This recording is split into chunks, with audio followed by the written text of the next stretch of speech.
You're a photographer. With these candelabra cactus being backlit by the sun, I'm going to try to find a place where I can actually make sense of it and render these cactus in a very abstract way. And I think I've just found it. Look at this, David. Oh, wow. This is really cool. I'm going to position my camera so I get a little bit of the sunburst coming through the cactus, but it should be very, very nice. But I've got to act fast because the sun is going down.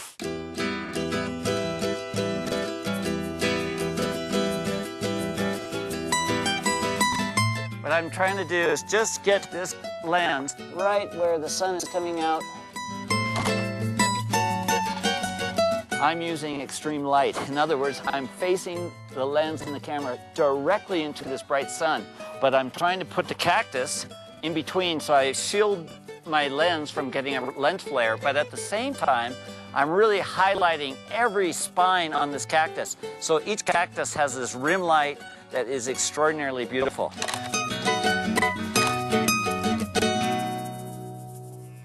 I'm rendering these cactus into something more abstract. I'm not trying to illustrate a botany book. I'm trying to create artwork with this type of subject.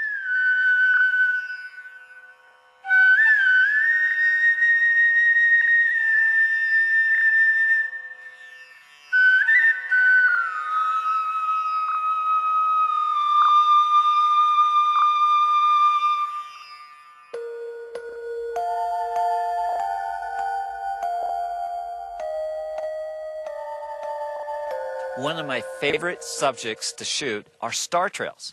And out here in the middle of the salar, on this island full of cactus, I've got perfect subjects because it's a very clear night.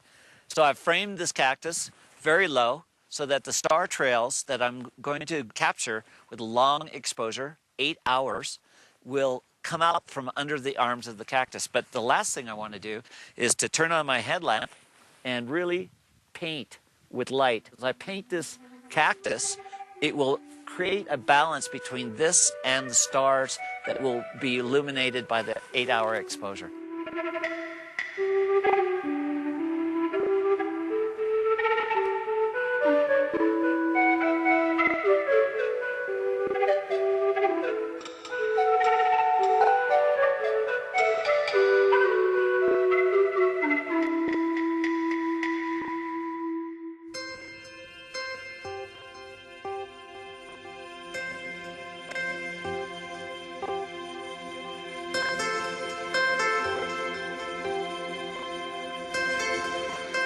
Wow, this is great. I'm out on the salar right at dawn.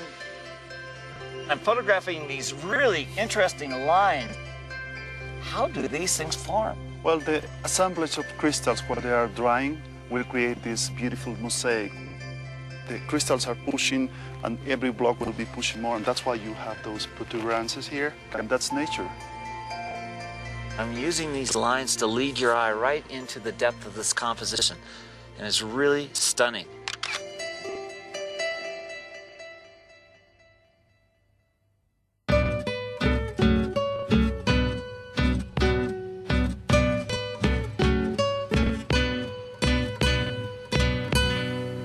What we're looking at are piles of salt that have been scraped up by local villagers. They've literally piled these salt crystals into rounded mounds, and as the wind blows and dries the salt crystals, they form these perfect pyramids, which is a great subject for my camera.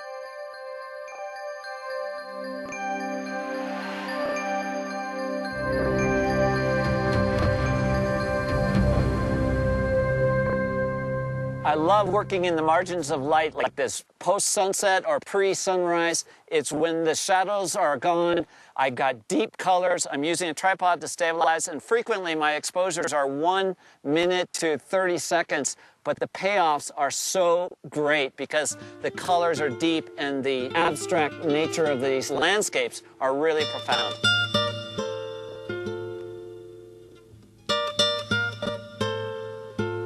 This is so cool.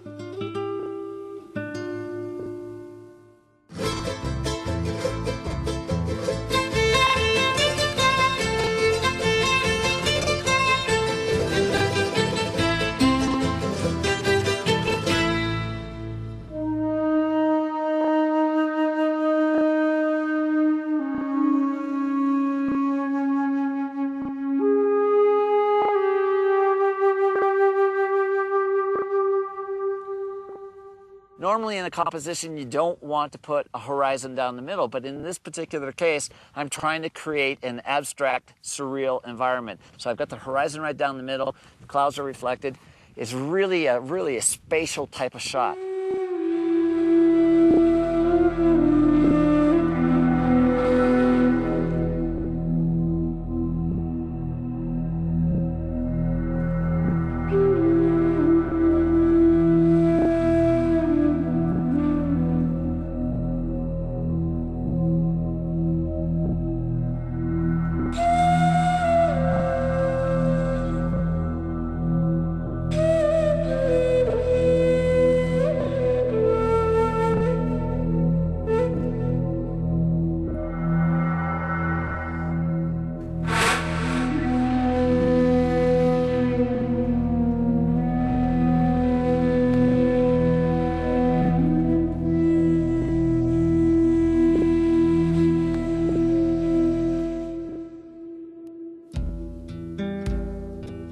I've traveled all around the world and I've visited some pretty amazing places, but I have to tell you, nothing compares to this landscape.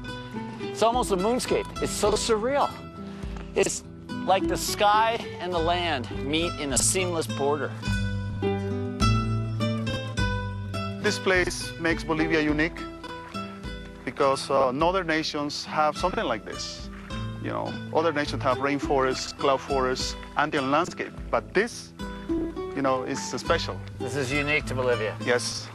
Well, I sure love it. I'm so happy I came down here.